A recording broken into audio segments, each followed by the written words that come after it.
The signal came from the dying edge of the galaxy. It was weak, broken, and filled with fear. Ambassador Talvin stood in the communication center of his crumbling world and spoke into the transmitter with tears in his 4 eyes. This is the Valorian Confederacy. We are under attack. The Kethra Dominion has invaded our space with 10,000 warships. Our fleet is destroyed. Our cities are burning. We beg any civilization that hears this message to help us. Please, we have children. We have families. We do not want to die. The message traveled across the stars at the speed of light. It reached hundreds of worlds. Powerful empires heard it. Ancient civilizations received it. And one by one, they all chose to ignore it. The Torvan Empire had the largest fleet in the known galaxy. Their emperor listened to the message and shook his head. The Kethra were too dangerous. The Valorians were already dead. Why waste ships on a lost cause? The Syndicate of Free Worlds had enough firepower to challenge the Kethra. Their council debated for 6 hours and then voted to stay neutral. War was bad for business. The message reached 47 different spacefaring species. None of them answered. Then the signal reached a small blue planet at the edge of an unremarkable solar system. The planet was called Earth. The species that lived there had only joined the galactic community 40 years ago. Most aliens considered them primitive, weak, and completely unimportant. Admiral Karen Shaw was 58 years old. Her hair was gray, her face was lined with age, and her eyes had seen more war than most people could imagine. She sat in her office at United Earth. Command when the distress signal appeared on her screen. She listened to it 3 times. The Valorians were not friends of Earth. They had never offered humanity any trade deals or technology. They had voted against Earth joining the Galactic Assembly. They looked down on humans the same way most aliens did. None of that mattered to Karen Shaw. She stood up from her desk and walked to her window. Outside, the city of Geneva sparkled in the night. 8 billion humans lived on this planet. They had families. They had children. They laughed and cried and dreamed of the future. Somewhere across the galaxy, 12 billion Valorians were about to be erased from existence. Karen picked up her communicator. Get me General Cole. Tell him I need an emergency meeting of the Defense Council. Now. 1 hour later, she stood before the 12 most powerful military leaders on Earth. The distress signal played on the main screen. When it finished, the room was silent. General Marcus Cole was 62 years old. He had commanded Earth's forces for 15 years. He looked at Karen with tired eyes. Admiral Shaw, what exactly are you proposing? I am proposing that we answer this call, Karen said. I am proposing that we send our fleet to help the Valorians. The room erupted in argument. This is insane, said Admiral Chun. The Kethra have 10,000 ships. We have 12 dreadnoughts. The Valorians never helped us, said General Brooks. Why should we die for them? This is not our war, said Admiral Yamamoto.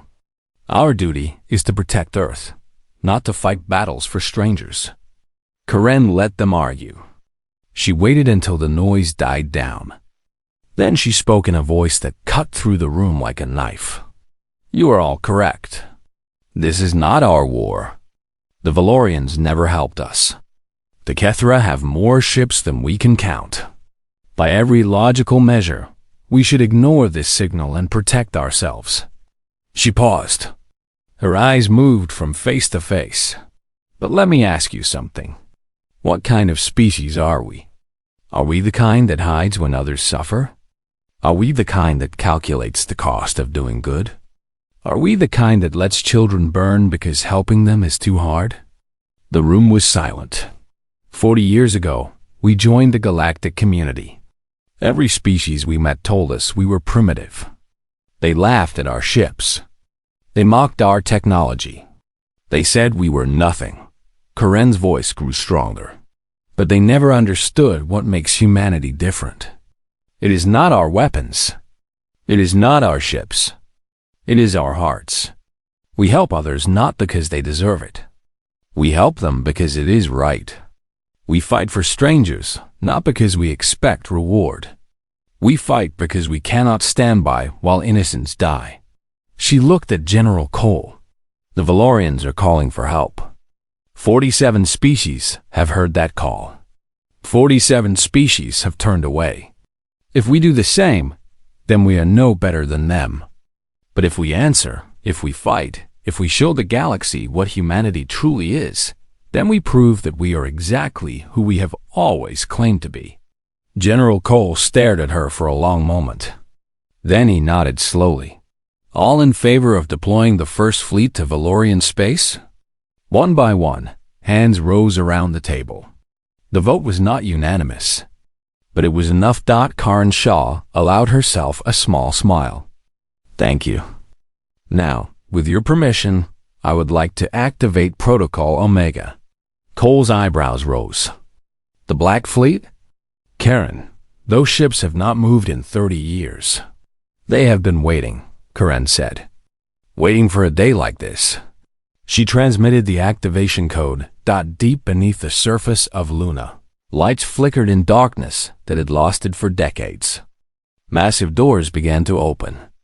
Engines that had been cold for 30 years started to hum with power. 12 dreadnoughts. 12 massive warships that humanity had built in secret. Each one was a masterpiece of engineering, combining human creativity with stolen alien technology. Each one was named after a legendary vessel from Earth's history. USS Valor, HM's Defiance, CN's Iron Dragon, RN's Southern Cross, and 8 others. The Black Fleet was awake. On the dying world of Valoria, Ambassador Talveen had given up hope. He sat in the ruins of his office and waited for death. The Kethra ships filled the sky. No one was coming to save them. Then his communication device beeped. A message appeared on the screen. It was short and simple. This is Admiral Karen Shaw of the United Earth Fleet. We heard your call. We are coming. Hold on. Talveen stared at the message. Humans? The primitive species from the edge of the galaxy? What could they possibly do against the Kethra? But for the first time in weeks, he felt something that he thought he had lost forever. Hope. The news spread across the galaxy like fire. Earth was sending ships to help the Valorians. 12 ships against 10,000. The reaction was universal laughter. The humans have lost their minds, said the Torvan Emperor. They are sending their entire fleet to die. This is suicide, said the Syndicate Council. We should have warned them. Humans are too young and stupid to understand war. Alien news channels broadcast the story as entertainment. Commentators made jokes about the foolish humans who thought they could fight the Kethra. Betting pools opened up. Most aliens gave humanity less than 1 hour of survival. None of them had ever seen what humanity had built. Captain Lisa Monroe stood on the bridge of the USS Valor and watched her crew prepare for departure. She was 45 years old, with short brown hair and calm gray eyes. She had commanded the Valor for 10 years, even though the ship had never left Luna's orbit. She had trained for this moment her entire career. All stations report ready. Captain, said Lieutenant Commander Danny Park. He was her tactical officer. A 34-year-old man with quick hands and a quicker mind. Lisa nodded. Signal the fleet. We launch in 5 minutes. Around her, 11 other dreadnoughts came to life. Their engines glowed with blue fire. Their weapon systems powered up. Their crews, 40,000 sailors and Marines in total, prepared for the fight of their lives. Admiral Karen Shaw's voice came through the fleet communication system. All ships, this is Admiral Shaw. In a few minutes, we will leave the safety of our home and fly into the darkness.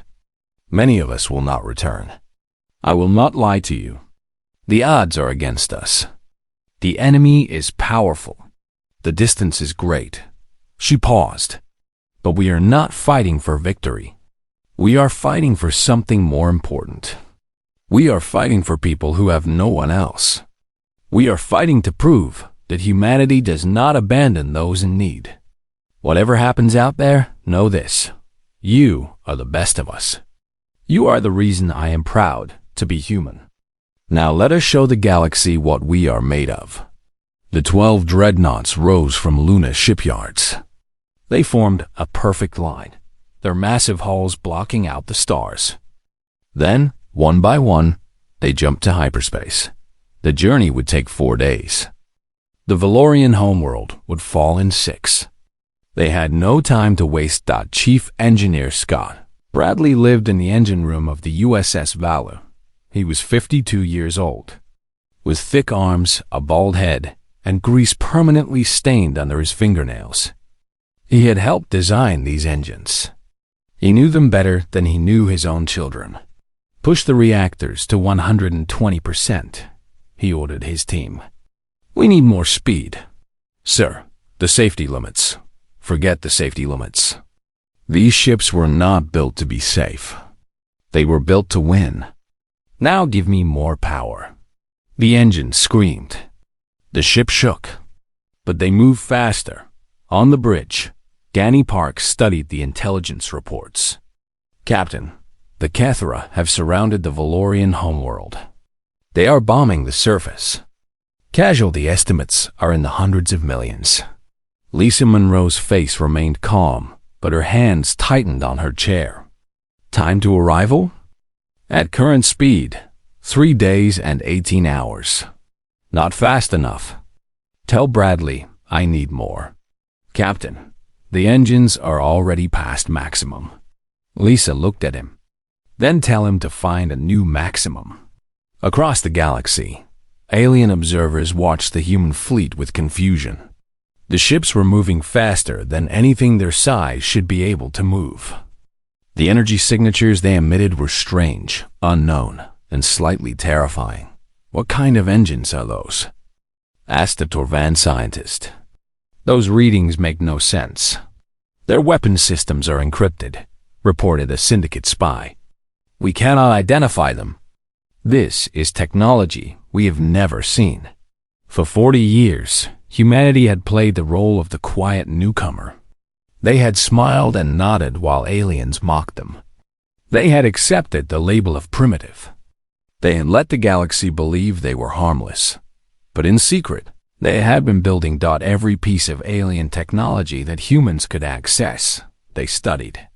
Every weapon system, they improved. Every ship design, they analyzed and made better.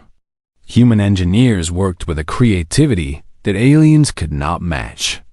Human scientists asked questions that no one else thought to ask. The result was the Black Fleet. 12 ships that combined the best of human engineering with stolen alien knowledge. 12 ships that were unlike anything the galaxy had ever seen. On the 3rd day of the journey, Captain Monroe gathered her senior officers for a briefing. The Cathara have 10,200 ships in the system, Danny Park reported. They are arranged in 3 defensive rings around the planet. Their commander is Warlord Kethzan. He has never lost a battle. What about the Valorian defenses? Lisa asked. Destroyed. They have nothing left. The planet is completely unprotected. Lisa looked at the holographic map. 12 green dots against a sea of red. The math was simple. The odds were impossible. We are not going to win by fighting all of them, she said. We are going to win by making them afraid to fight us. How do we do that? Asked Ensign Maria Reyes. She was 26 years old, fresh out of the academy, serving as the communications officer. This was her first deployment. Lisa smiled. We show them something they have never seen before. We show them what happens when you threaten people that Earth has decided to protect. On the 4th day, the fleet dropped out of hyperspace at the edge of Valorian territory. The view on the main screen took Maria's breath away. Thousands of Cathara ships filled the space ahead. Their dark hulls blocked out the stars like a swarm of metal locusts. Behind them, the Valorian homeworld burned. "All ships holding position," reported Danny. "The Kethra have detected us. They are scanning our fleet." Lisa stood from her chair. She straightened her uniform. "Open a channel to all ships." Her voice echoed across the fleet. "All hands, this is the captain. We have arrived. Ahead of us is the enemy. Behind them are people who need our help. I will not give you false hope. Many of us will die today. But I want you to remember something. We are not here because we have to be. We are here because we choose to be. We are here because when innocent people cry out for help, humanity answers. Now let us give them an answer they will never forget." She looked at Danny. Battle stations. Alarms rang through the ship. Crew members ran to their positions. Weapons systems came online. Shields powered up. On the Valorian surface, Ambassador Talveen stood in the ruins of his city and watched the sky. He had received reports that human ships had arrived. 12 ships. Just 12. He wanted to hope. But how could 12 ships save them? Then he saw something that changed everything. The human ships were not retreating. They were not hiding. They were holding their position, directly in the path of the Kethra Armada. They were waiting. What are they doing? Talveen whispered, thought he was about to find out. Warlord Kethsen sat on his throne aboard the flagship Devourer and laughed. His massive body shook with amusement. His red eyes glowed with cruel joy. 12 ships? He said. The humans sent 12 ships? His officers laughed with him. The bridge of the Devourer was filled with the sound of mockery. Pathetic creatures, Kethsen continued. They must be eager to die. Very well. Send the 5th attack wing to destroy them. 500 ships should be more than enough for these insects. Admiral Vormesh, his second-in-command, hesitated. My lord, should we not scan their vessels first? Our sensors show unusual readings. Unusual? Kethsen waved his massive hand in dismissal. They are humans. The weakest species in the galaxy. What could they possibly have that would threaten us? Send the attack wing. I want this over quickly. 500 Kethra warships broke away from the main fleet. They moved toward the human position in a perfect attack formation. Their weapons powered up. Their shields activated. They were the finest warriors of the Dominion, veterans of 100 conquests. On the bridge of the USS Valor, Danny Park watched them come. Captain, 500 enemy ships approaching. They will be in weapons range in 4 minutes. Lisa Monroe remained in her chair, calm and still. Hold position. Do not fire until I give the order. Captain? Trust me, Danny. Let them come closer. The Kethra ships screamed toward them. 3 minutes. 2 minutes. 1 minute. Captain, they are targeting us. They are about to fire. Weapons Officer Walsh, target the lead ship. Fire kinetic round, full power. Tactical Officer Jenny Walsh pressed the firing button. The USS Valor shuddered. A sound like thunder rolled through the ship. Something shot from the forward cannon at a speed that should have been impossible. The kinetic round was a simple piece of metal. It weighed 2 tons. It traveled at nearly the speed of light. It hit the lead Kethra ship dead center. The enemy vessel did not explode. It ceased to exist. One moment it was there. The next moment it was a cloud of atoms spreading through space. The kinetic round continued through the debris and hit a second ship, destroying it as well. Silence fell across both fleets. What was that? Whispered Admiral VOR single quotes mesh. Warlord Kethsen had stopped laughing. On the Valor, Lisa Monroe stood up. All ships fire at will. The 12 human dreadnoughts opened fire together. The darkness of space lit up with weapons that the galaxy had never seen. Kinetic rounds punched through shields like paper. Missiles that thawed and adapted changed course to chase fleeing targets. Energy beams that Kethra scientists could not identify cut through hulls like hot knives through butter.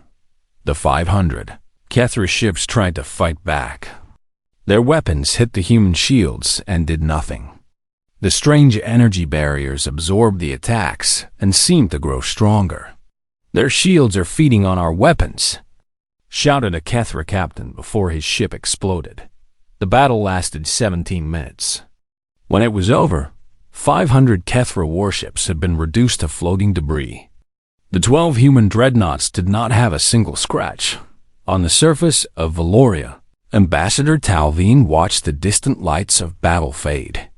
His communication officer ran to him with wide eyes.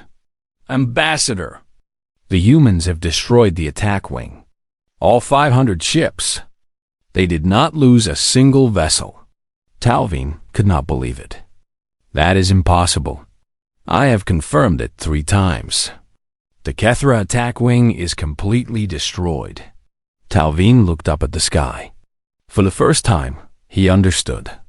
The humans had not come to die with them. They had come to save them. On the Devourer, Warlord Kethsen rose from his throne. His red eyes burned with fury. How? How is this possible? What weapons are those? No one could answer him. "My lord," Vormesh said carefully, "perhaps we should consider withdrawal. These humans are not what we expected." "Withdrawal?" Kethsen roared. "I have conquered 37 civilizations. I have destroyed fleets 10 times larger than this. I will not retreat from 12 ships." He turned to his tactical officers. "Order the entire fleet to engage. All 10,000 ships. Crush them.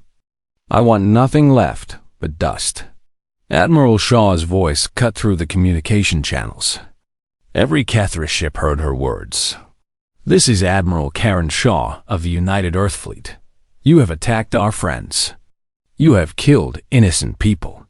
This is your only warning. Withdraw from this system or you will be destroyed. There will be no second chance." Kethsen grabbed a communication device. "Human, do you know who I am? I am Warlord Kethsen, terror of the galaxy. I have burned worlds. I have ended civilizations. You are nothing. You are insects. We are humans," Shaw replied. "And we do not let bullies hurt those who cannot defend themselves. You have made your choice. Now face the consequences." The channel closed. Kethsen screamed with rage. "All ships attack. Destroy them all." 10,000 Kethra warships turned toward the 12 human dreadnoughts. It was the largest attack force ever assembled against a single target. The Kethra were certain of victory. How could 12 ships, no matter how powerful, stand against such overwhelming numbers? On the USS Valor, Maria Reyes looked at the sensor display. The wall of red dots approaching them seemed endless. Her hands began to shake. Captain Monroe noticed. She walked to the young officer and put a hand on her shoulder. "Scared?" Maria nodded. "Yes, Captain." "Good. Fear means you understand the danger. But look at your crewmates. Look at their faces." Maria looked around the bridge. Every officer was calm, focused, ready. "We trained for this moment our entire lives," Lisa said. "We knew this day would come. A day when humanity would have to stand up and show the galaxy who we really are. This is that day. And we are ready." She walked back to her chair and sat down. "All ships, attack formation Omega. Launch all fighters. Today, we write history." Pilot Commander Eddie Grant led his fighter squadron out of the Valor's launch bay. Behind him, hundreds of other fighters poured from the dreadnoughts. Small, fast, and deadly. "All pilots, this is Grant. Stay in formation. Pick your targets. And remember what we are fighting for." The two forces closed on each other. 10,000 against 12. The odds were impossible. But the humans did not care about odds. They cared about the people on the planet behind them. The children hiding in shelters. The families praying for salvation. The innocent lives that would be erased if they failed. And for those people, they would fight against any number. They would face any enemy. They would die if necessary, because that is what humans do. The battle for Valoria began. The space above Valoria became a storm of fire and death. Human dreadnoughts cut through Kethra formations like swords through flesh. Kinetic rounds tore through enemy ships. Missiles found their targets with deadly accuracy. Fighter squadrons danced between the giants, picking off damaged vessels and protecting their motherships. But the numbers were overwhelming. For every Kethra ship destroyed, 3 more took its place. For every attack wave broken, another followed. The human shields held, but they were beginning to weaken. Damage reports flooded in from every vessel.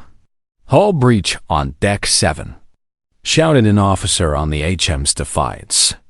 "Engine 2 is failing," reported the CN's Iron Dragon. "We have lost 50% of our fighters," called the captain of the RN Southern Cross. Admiral Shaw stood on the bridge of the USS Valor, watching the battle unfold. Her face showed nothing, but her heart ached with every ship that took damage, every life that was lost. "Admiral," said Danny Park, "the Defiance is reporting critical damage. Captain Rodriguez is requesting permission to withdraw." Shaw shook her head. "There is nowhere to withdraw to. Tell Rodriguez to hold the line. We need every ship." "Yes, Admiral." The HM's Defiance was an old ship, one of the first dreadnoughts ever built. Its captain, Maria Rodriguez, had served in the fleet for 30 years. She knew her vessel was dying. "All hands, this is the captain. We cannot survive much longer, but we can still make a difference. Navigation, plot a course for that Kethra carrier, the one heading toward the Valorian hospital ships." Her navigation officer looked at her with wide eyes. "Captain, that would mean—" "I know what it means." "Do it." The Defiance turned toward the massive Kethra carrier. Its engines flared one final time. The ship accelerated, moving faster than it had ever moved before. The Kethra carrier tried to evade, but it was too slow. The Defiance struck it at full speed. Both ships exploded in a ball of fire that could be seen from the planet's surface. 2,000 human sailors died in that moment. But 15 Valorian hospital ships, carrying 500,000 wounded civilians, were saved. The battle continued on the CN's Iron Dragon. Chief Engineer Scott Bradley worked frantically to keep the engines running. He was covered in sweat and burns. An explosion had killed half his team, but he refused to stop. "Reroute power from auxiliary systems," he ordered. "I need more coolant in Reactor 2. "Sir, if we do that, the life support on the lower decks will fail. Then evacuate the lower decks. The engines must keep running." Another explosion rocked the ship. A piece of metal flew through the air and struck Bradley in the chest. He fell to the ground, blood pouring from the wound. His assistant rushed to help him. "Sir, we need to get you to medical." Bradley grabbed the young man's arm. "No time. Listen to me. The main reactor is overheating. If it explodes, it will take out 3 of our ships.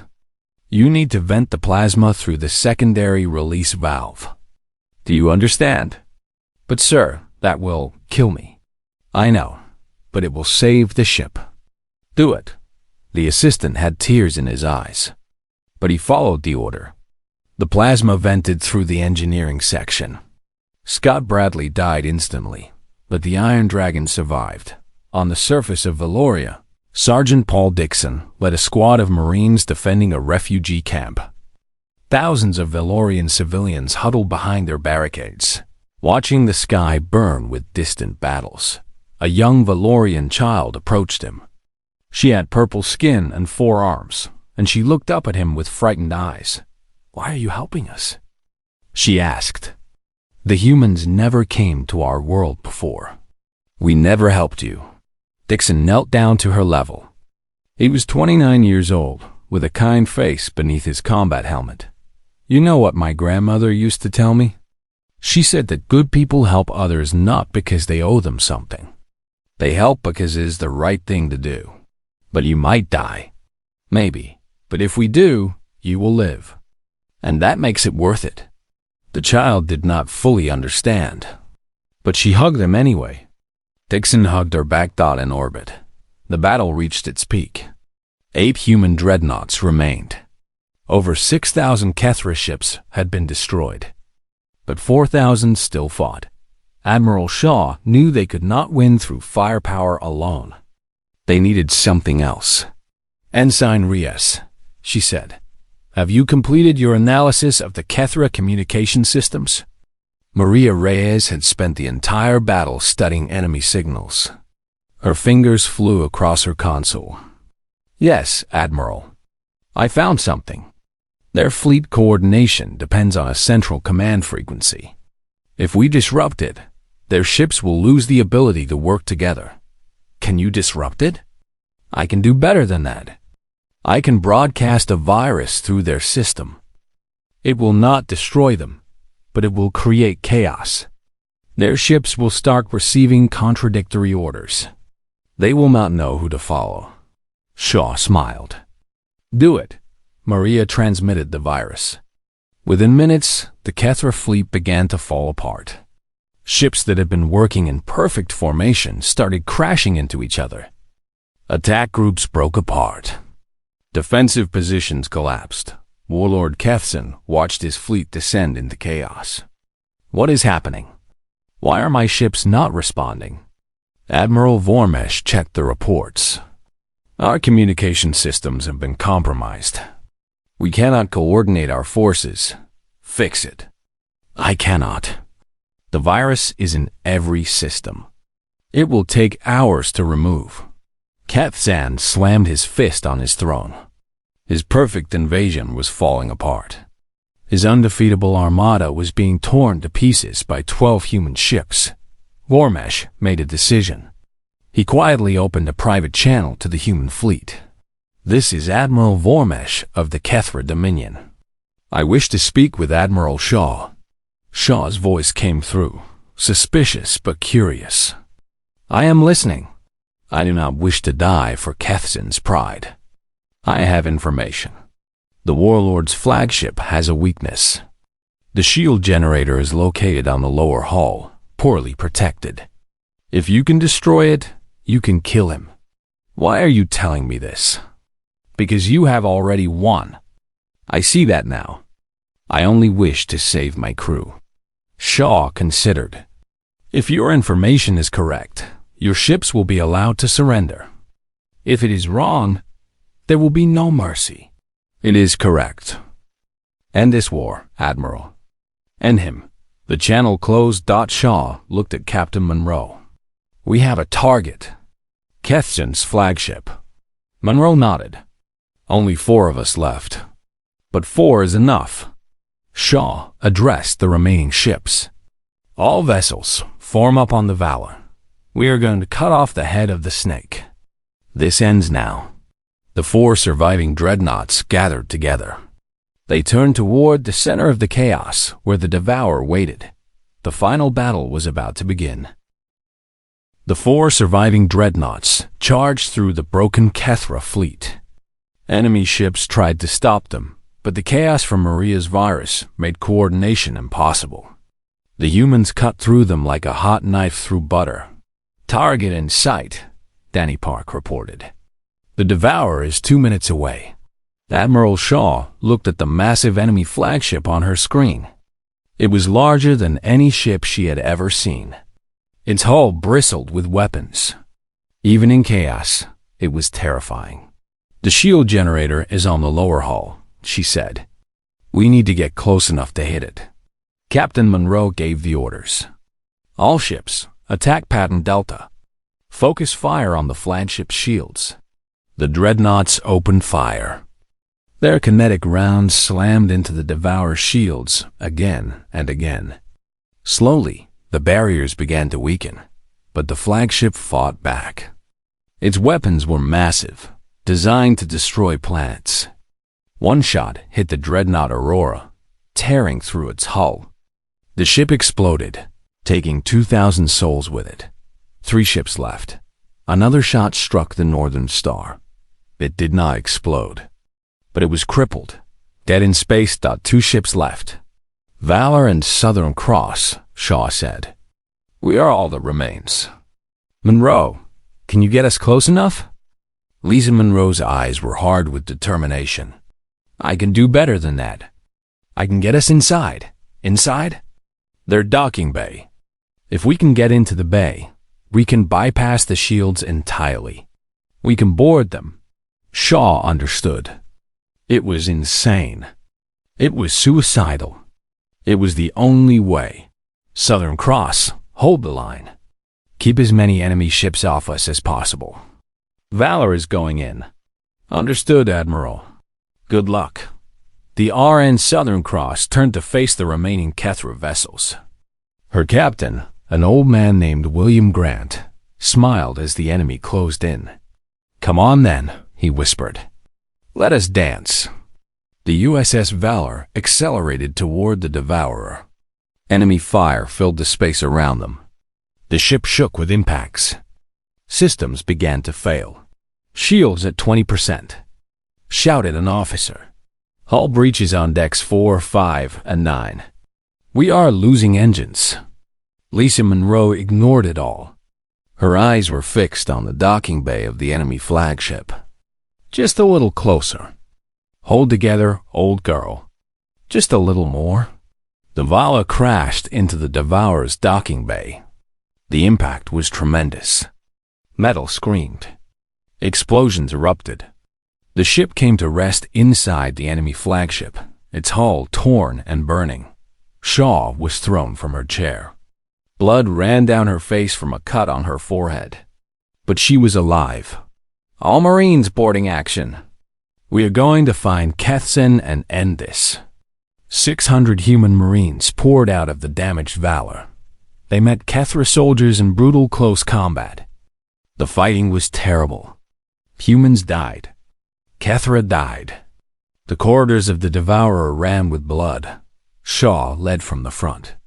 She was 58 years old, but she fought like a woman half her age. Her rifle cut down enemy after enemy as she pushed toward the bridge. Maria Reyes followed her, providing communication support. Danny Park was there too, fighting beside his admiral. They lost half their Marines before they reached the bridge doors. Shaw planted explosives on the sealed entrance. Everyone back. The doors exploded inward. Shaw and her surviving team rushed onto the bridge. Warlord Kethsen was waiting for them. He stood in the center of the room, a massive figure covered in black armor. His red eyes burned with hatred. You, he growled. You have destroyed everything. My fleet, my conquest, my legacy. Shaw faced him without fear. You destroyed yourself. You attacked innocent people.